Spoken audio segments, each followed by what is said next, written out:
Hi, welcome to Mind Your Business. I am Alma Duncan, founder of the Fabulous Woman Network. I love to help others in their personal development journey through training, coaching, mentoring, events, and writing. Mind Your Business is our weekly podcast where we share enriching content to help Africans, especially women, create wealth and impact people. Of course, it's free. It's one of our free resources. But if you prefer to work with me one-on-one, then here's how we do it. We start with a discovery call. Go to amaduncan.com/store to book a discovery call with me. Question: how are you doing in these times? I call these times interesting times. For those of you who live in Ghana, where I live, you may have noticed that prices have doubled in, just a few short months. I remember intentionally allowing my fuel gauge to go all the way to like I had the yellow light. I don't know how it's called, because I wanted to see how much it would cost to fill my tank. And oh my goodness, it has more than doubled, since the last time, maybe a few months ago, I filled it. And I was shocked. I remember I kept thinking, okay, it will be 700 cedis to fill it. And then we went up to 800 and we went beyond. I was like, oh my goodness. And the kids were in the car. I was like, oh my goodness, can you see what's happening? I spoke to a friend who lives in Europe, and she says, over the last few months, how much she pays for electricity has more than doubled. I was having another conversation in a mastermind group that I'm in, and, we were talking about these times and the things that are happening. And he said, actually, apart from the fact that, yes, the dollar rate is going up and all these other things are going up, the bigger effect is actually on our well-being. How is all these things that are happening, how are they going to affect our well-being? And I've been musing on this for some time, all these things happening. And I remember one time where I went to speak at a church, and the theme of my presentation was understanding the times. So I was just musing that, for the next 8 weeks, let's talk about our well-being or our wellness. I'm using these words interchangeably, although I know they don't exactly mean the same thing. But we are going to look at our wellness, how we are doing in these times. And I like this model by Dr. Margaret Swarbrick. I hope I mentioned the name right, Swarbrick. So she came up with the 8 dimensions of wellness, which some of you may have heard already, like a lot of different trainers use it because it helps us to understand the different aspects of wellness. It's not just being physically well, but there are other dimensions to it. So we're going to use these over the next 8 weeks. We're going to pick one of the dimensions each and then just delve into it. And my hope is that as we are delving into these different dimensions, we will have an opportunity to reflect and also come up with different practical action steps we can take to make sure that we are actually staying well in spite of everything that's happening around us. Now, this lady, Dr. Margaret Swarbrick, defines wellness as a conscious, deliberate process that requires a person to become aware of and make choices for a more satisfying lifestyle. The key words here for me are deliberate. And then I love the more satisfying lifestyle or satisfying lifestyle, because obviously I don't want to just go through life just doing the things that I need to do. I want to be satisfied in what I'm doing. I want to enjoy each process. And I believe everything is for a bigger purpose. So what are these 8 dimensions? There's spiritual, physical, emotional, social, intellectual, occupational, environmental, and financial. I'll take them again. Spiritual, physical, emotional, social, intellectual, occupational, environmental, and financial. And these are in no particular order. To be honest, I have a belief that each of these is important. Like, I don't believe that one is more important than the other, or one even comes ahead of. I think that they are all equally important, because if one of the aspects, or one or more, is not what's the word? Is not, I'm struggling to come up with a word. It's not functioning properly. If any of these dimensions is not functioning properly, it affects all the others. So we need all of them to, be in a good place, right? So that we can keep going. And of course, sometimes some of them may be out of balance. And also, what we are hoping to do with these 8 episodes is just to help us be aware of all these dimensions, and perhaps things that we are doing that may be helping or not helping, so that we can correct, So today we are going to start with spiritual wellness, and I am interviewing myself.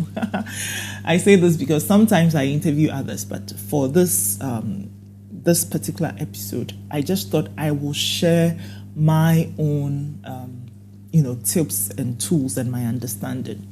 But first, so the Dr. Margaret Swarbrick, I keep mentioning her name and I really hope I'm doing it right. Her own definition of spiritual wellness is expanding our sense of purpose and meaning in life. I love it. I love it that the spiritual wellness is not, at least my former typical belief of what spiritual is, but it incorporates in a sense of purpose. Why? Because currently, and for a long time, I have believed that we are spiritual beings. As human beings, we are spiritual beings created by a supreme being.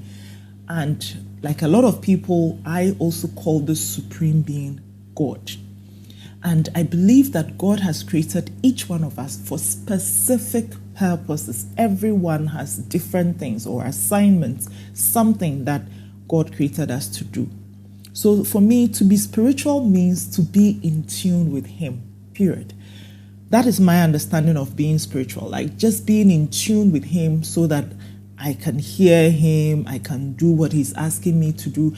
But you see, actually, for me to be in tune with Him benefits me in so many ways. First of all, it helps me remember to have that awareness that I am never, ever, ever alone. In a world where sometimes you feel alone. Now, as I'm saying this, I just remembered a time that I was just thinking about aloneness. So there's this song, Adulthood Has Come. First time I heard it, which was quite recently. Like, I loved the song because I thought it was creative and it was a meme that I saw, so it was really cool. But as I mused on the words, I'm like, oh my God, there's a part of the words that say, nobody go ask if you don't chop. Nobody go send you free money. And that's so true. Like, when you're an adult, it's like you are literally on your own. And as I mused on the words, I remember feeling so sad. Like, I was sad. Like, adulthood, it can be really harsh. But then, this was a moment that I was thinking of just me, as in, I wasn't thinking about who is with me. God, the fact that He is with me and His angels and the cloud of witnesses, this is amazing. This is way better than having other human beings. And of course, God uses even human beings to give us what we need and the comfort and all that. So that knowledge that I am never alone is super important for me. So this is like the number one reason I need to be in tune with Him. Secondly, it gives me confidence. Imagine just walking and knowing that you are backed by huge, ginormous, unimaginable beings just walking with you. And as I'm talking about this, I'm reflecting on this picture I saw. It was really comforting for me. It was like a drawing, a painting of a boy walking, and there's that like spotlight on him. And actually, this boy was looking like he looks downtrodden. What's the word? Like sad, miserable. But what he doesn't see is he's surrounded by all these strange, weird looking, let's call them demons, or it's like fierce people looking to attack him. But he's in the light, he's in the spotlight, and these bad beings are not able to get to him. So like he's protected in the light. And that image, when I think of it, it gives me confidence. I'm like, yes, I may be surrounded by mean things, mean people, mean spirits, mean whatever, but it doesn't matter because I'm in the light. And this gives me confidence. This is what helps me lift my head up high, because I know that I am backed. I may not see the God that is protecting me, his angels. I'll probably freak out when I see an angel, but the fact that I know they are there, it gives me confidence. It's the same confidence I walk with when I'm going on stage or even sitting here recording this episode. It's the same confidence because I am in tune with him. Anytime I start being afraid, I remember that, I'm thinking I'm doing this on my own. And that is why I'm afraid. I'm forgetting who is with me. Being spiritual or staying in tune with God also helps me overthink things. Sometimes I have an idea and then I will overthink and overanalyze instead of just doing it and trusting. I will just worry and worry and worry. What staying in tune with God does for me is to help me stop overthinking and worrying. And then it helps me to trust and obey. Because frankly, sometimes I don't even understand what I am doing. I don't know. But then staying in tune with him gives me this sense of actually just obey and everything will be fine. And the number of times I have just trusted and obeyed, the results come out and I'm like, no, how did that happen? I have no idea. But that's when you know that there is a God who is orchestrating everything and we just simply need to trust and obey. And finally, what being in tune with God helps me do is to help me remember that all is well. It is not good, it is not bad, it is well, and that all things are working together for my good. Period. So for me, these are the reasons why I believe staying in tune with God is important for me. It reminds me, 1, that I'm never alone. 2, it gives me confidence. 3, it helps me stop overthinking and worrying. 4, helps me to trust and obey. And then finally, to know that all is well. Now, let's bring these to these times. The times we are in has been described as a VUCA world. VUCA, so that's VUCA. V for volatile, U for uncertain, C for complex, and A for ambiguous, right? It's a VUCA world. Like you can never tell what's going to happen in the next minute, So many different things are happening. And for me, this is why it's important that I need to stay in tune with him, where I am shielded, where I'm protected, where I am living in my purpose and I'm moving towards what God wants me to do and I'm listening and obeying, right? So I'm going to share with you a few practices that are helping me in these times, and these are spiritual practices that are helping me. So I am a Christian. That's my religious faith. I'm a Christian. I was born into a Methodist church, and so I have had one of the key things that we are taught in as Christians is praying. Of course, other religions also pray. So for me, praying really is about communicating with God. And these are the ways I do it. I love to pray through journaling. I journal my prayers a lot. And then I also chat in my head. These are like the two main ways I pray. Journaling and then just chatting with God in my head. And then a few times when I'm driving, okay, not a few times, more than a few times, whenever you see me alone driving, I am likely praying. And these are the few times I would actually voice my prayers alone in my car. And I guess that's why I hardly listen to music in my car. Or sometimes, if I'm not praying, then I'm probably listening to something else, but not music. Like for me, driving time is a good time to pray and voice out my prayer. So I pray, and for me, prayer really means talking to God. I am not the kind that will pray, I don't know how to describe it, but like loudly and everything. I'm not saying that type is bad. No, so there are times that, look, you've got to be aggressive in your prayers, but that's just not me. I would do it quietly or journal or chat in my head. Another practice that is helping me is listening to enriching music. I used to do YouTube a lot. I have all these, so usually I'll type Christian gospel, or is that even legal? Christian gospel. Christian music, or sometimes someone has put together a nice playlist. I would listen to it. One of my favorite songs is called Oceans. I have to find the writer of that song, but it's so beautiful. The words are so beautiful. I love it. Throughout this year, that song has been like my anchor. It has really helped me stay grounded, helped me remember, that, hey, God is with me. And then recently, through some lovely ladies in my network, my sisters, I discovered K-Love, which is an app. So I think it's a radio station based in the US, but they have an app. So I just put it there and I have non-stop good, positive music. These are really helping me, feel uplifted. Sometimes the words of the songs, you just hear a phrase and you have all the energy to keep going. Another thing that's helping me is confessing my affirmations. Oh, I am so big on affirmations. There was a time that I had them spread all over. Like right now, even on my laptop, I see "You are fabulous" on it. One of my favorite old affirmation is "You are made of sweets." Like the when I just see it, I think I become tickled. Like the fact that it says you are made of sweets, like I'm full of deliciousness. I love it. So one of the things I do with regards to my affirmations, I love to write them down.